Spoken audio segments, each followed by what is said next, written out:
Hello दोस्तों, कैसे हो। आशा करती हूँ कि आप सब ठीक होंगे। आज अपन पढ़ने जा रहे हैं भारिया जनजाति का सेकेंड लेक्चर। इसमें पढ़ेंगे कि भारिया जनजाति का निवास स्थान किस प्रकार से होता है। तो भारिया अपने आवासीय मकानों का स्वयं निर्माण करते। भारिया जनजाति अपने मकानों का स्वयं निर्माण करते। समतल स्थानों पर रहने वाले भारिया अपने अलग ढाने बनाकर रहते हैं। समतल स्थान पर मतलब जो ऊंचे पहाड़ों पर नहीं रहते हैं, और जो समतल स्थानों पर रहते हैं वो भारिया क्या करते हैं, अपने जो घर है वो अलग ही बनाकर रखते हैं।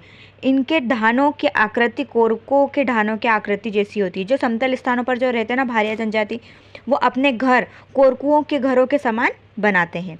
जबकि जो पातालकोट के जो भारिया है, भारियाओं की जो बस्ती है बेगा जनजाति के समान होती है। जो भारिया जनजाति है, ठीक है, समतल स्थान पर रहने वाले वो किसके आकृत कौन से जनजाति के समान घर बनाते, तो कोरकों के समान बनाते हैं। और जो पातालकोट में जो निवास करने वाली जो भारिया जनजाति है वो क्या करती है, वो बेगा जनजाति के समान अपने घर बनाती है तथा अपने घर एक दूसरे से कुछ दूरी पर बनाते हैं। भारिया अपने मकान लकड़ी और घास फूस और टंटों से बने होते हैं। लकड़ी और घास पत्ते आदि संबंधी आवश्यक सामग्री जंगलों से प्राप्त करते हैं। भारिया अपने मकान ऊंचाई पर बनाते हैं, जिसे वे अपनी आंगन के चार मोटी लकड़ियां गाड़ते हैं आंगन में, और एक मड़ा बनाते हैं। आंगन के चारों ओर क्या बनाते हैं, एक मड़ा बनाते हैं। ठीक है, क्या करते वो मड़ा बनाते थे, जो क्या करते वन उपज को सुखाने में प्रयुक्त होता है। जो ऊपर रहता है ना, ऊंचाई पर रहता है, इसलिए वहाँ पर वन उपज जैसे महुआ हो गई, गुल्ली हो गई और आम की गुठलियाँ सुखाने में काम आता है। अब इनके खान पान, अब ये भोजन किस प्रकार का खाते हैं, तो अन्य जनजातियों की तरह भारिया जनजाति का भी मुख्य भोजन क्या है, पेच है। अन्य जनजातियों की तरह भारिया जनजाति का भी मुख्य भोजन क्या है, पेच है। मक्का, कुटकी, जुआरा, पीसी का पेज भारिया का सबसे अधिक सुंदर भोजन है। क्या है, मक्का, कुटी और ज्वार पीसी का पेज भारिया जनजाति का सबसे अधिक प्रिय भोजन है।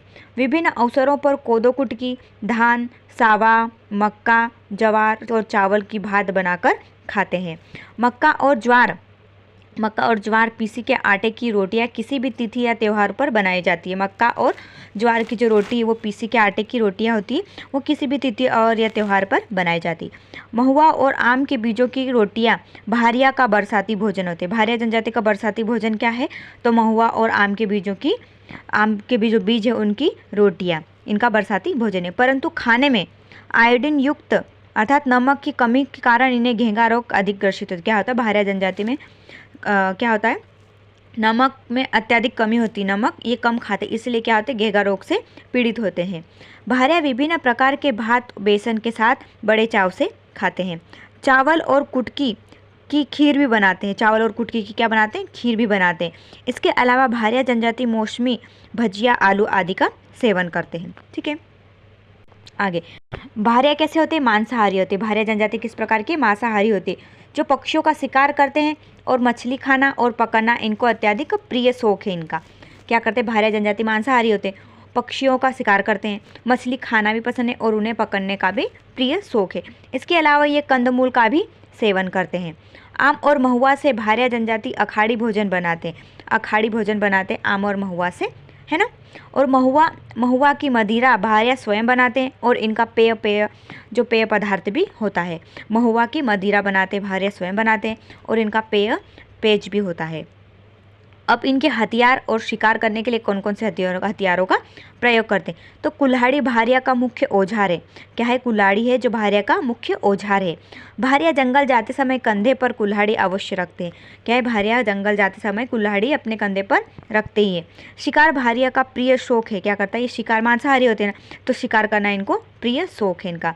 बाघ का शिकार हाका लगाकर करते हैं। बाघ का शिकार किस प्रकार करते हैं, तो ये हाका लगाकर बाघ का शिकार करते हैं।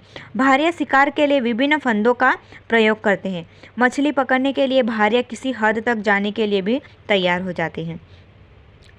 अब आगे क्या है, पंचायत या सामाजिक संगठन। भारिया जनजाति का पंचायत या सामाजिक संगठन, तो भारिया का सामाजिक संगठन मजबूत और रूढ़ी से बंधा हुआ है। क्या है, भारिया का जो सामाजिक संगठन है वो मजबूत और रूढ़ियों से बंधा है। गांव का मुखिया कौन होता है, पटेल होता है। गांव का मुखिया कौन होता है, पटेल होता है।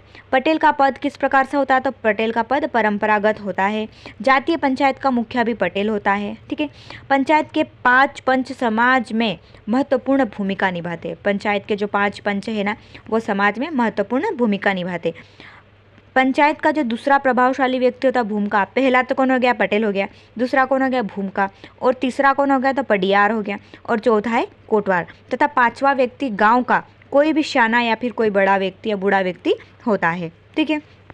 अब कोटवार क्या होता है, तो शासन की तरफ से नियुक्त किया जाता है। कोटवार को किसके द्वारा नियुक्त किया जाता है, तो शासन के द्वारा नियुक्त किया जाता है। सरकार को गांव की शासन सूचनाएं कोटवार ही देता है। सरकार को जो गांव की, जो भी गांव में कौन सी शासन व्यवस्था क्या हो रहा है, वो सूचना सरकार को कौन देता है, तो कोटवार ही देता है। पटेल लेवी वसूलने में शासन की मदद करता है। कोटवार की सामाजिक प्रतिष्ठा भी अधिक होती है। पंचायत द्वारा लिए गए निर्णय समाज का प्रत्येक व्यक्ति मानता है और न मानने पर उसे दंड का भागीदारी होना पड़ता है। ठीक है। आगे, समाज में स्त्री पुरुष को बराबर का दर्जा दिया जाता है। समाज में स्त्री और पुरुष को बराबर का दर्जा दिया जाता है। पातालकोट के भारिया लोग हैं ना, वो शिक्षा के प्रति रुझान कम है। मतलब इनमें पातालकोट में जो भी भारिया जनजाति निवास करती है वो क्या करती है, उनमें शिक्षा का अभाव है। ठीक है। और मैदानी क्षेत्र में जो भारिया रहते हैं उनमें शिक्षा के प्रति अधिक रुझान है। मतलब वो शिक्षा की ओर अग्रसर हो रहे, परंतु पातालकोट के जो भी भारिया है वो शिक्षा के प्रति रुझान उनका कम है। पातालकोट में 5 गांव से प्राथमिक शाला तथा इसे 125 छात्राएं वहाँ पर पढ़ते। क्या पातालकोट में 5 गांवों में प्राथमिक शाला है अर्थात प्राथमिक विद्यालय है, वहाँ पर 125 छात्र छात्राएं पढ़ते हैं। पातालकोट के बिजोरा गांव में सर्व सुविधा युक्त आदर्श आवासीय आदिवासी आश्रम संचालित किए गए। कहाँ पर, पातालकोट के बिजोरा ग्राम में आदर्श आवासीय आदिवासी आश्रम संचालित किया गया। यह आश्रम मध्य प्रदेश का सबसे पहला आश्रम है। मध्य प्रदेश का सबसे पहला आश्रम आदर्श आवासीय आदिवासी आश्रम है, जो कि पातालकोट के बिजोरा ग्राम में है। अब इनकी जो मजदूरी है, कृषि धंधे किस प्रकार से करते हैं, तो भारिया जनजाति प्रारंभ में ही डहिया खेती करते थे। प्रारंभ में भारिया जनजाति किस प्रकार की खेती करते थे, वो डहिया खेती करते थे। मूलतः भारिया खेत खलिहानों में मजदूरी करते हैं। भारिया जनजाति के लोग अत्यंत मेहनती होते हैं, इसीलिए अपने मालिक की ऋणग्रस्तता को ओढ़े रहते हैं। मतलब ये बहुत मेहनती होते हैं, बहुत मेहनत करते हैं, इसीलिए जो अपने मालिक जहाँ पर ये काम करते हैं वहाँ ऋणग्रस्तता से ओढ़े रहते हैं। पीढ़ी दर पीढ़ी बंधुआ मजदूर बने रहते हैं। ठीक है। आगे, भारिया द्वारा ही की जाने वाली कृषि जो डहिया खेती है ना, वो अभी लगभग समाप्त हो चुकी है। भारिया जनजाति के द्वारा जो सर्वप्रथम डहिया खेती की जाती थी, तो अभी जो लगभग अभी समाप्त हो चुकी है। जो जमीन भारिया जनजाति के पास बची है वो भी अभी जो कम उपजाऊ है, जो अभी उनके पास बची, जितनी जमीन भी बची है वो किसी कम उपजाऊ है, तथा इससे कोदो कुटकी और मोटे अनाज ही उगाए जा सकते।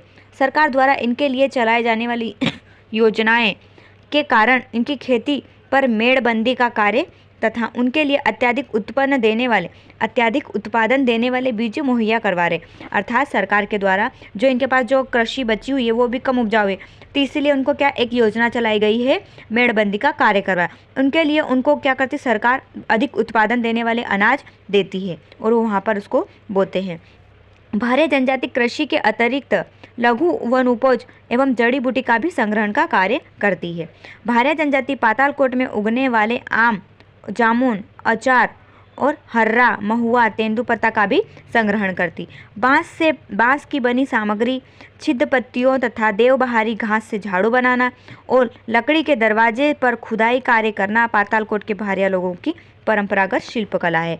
क्या करते हैं, देवबहारी घास आती ना, उससे क्या बनाते हैं, झाड़ू बनाते हैं। बांस की टोकनियाँ, सुपड़े और डलिया बनाकर बेचते हैं। देवबहारी घास से बनी पातालकोट की झाड़ू दूर दूर तक प्रसिद्ध है। वर्तमान में भारिया जनजाति बक्खर की खेती करने लगी है। पहले क्या करती थी, डहिया खेती करती, परंतु अभी वर्तमान में भारिया जनजाति बक्खर की खेती करने लग गई है। ठीक है, आज के लिए बस इतना ही। धन्यवाद।